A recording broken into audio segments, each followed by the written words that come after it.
Yüzde daldıranı. Eylek. Koyun beylek. Yipanutu beylek. Gel beylek. Beylek gel. Dokuzki düşünüşmen geçtik. Ne ola yaradık. Valli, bundan artık beset.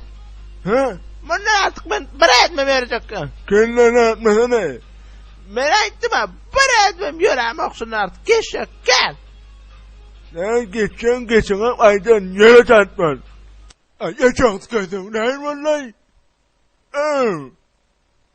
Ben yansana. Kodana dağa. Yere düştün mü evvelin dağmışı. Hemen seferine gittin mi? Kardan kalkmışsın keyin. Milhin Maria'yı gördüm ben. Çığlıkta kuppa satacak mı? Yok diyecek var mı ya kuppa satacaksın ya da arabasını. Tam sokmalıyız. Uy kim dedin?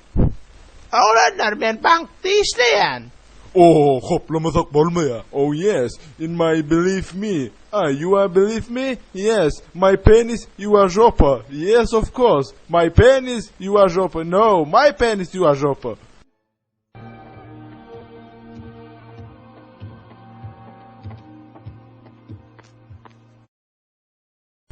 Yavaşrak basın.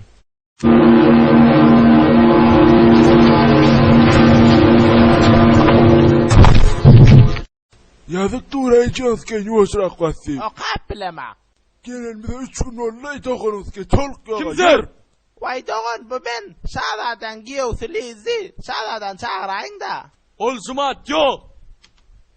Başlar nereye gitti? Bağışta diyor yani ne mi geçiyorsunuz kendin mamurdat ettin mi?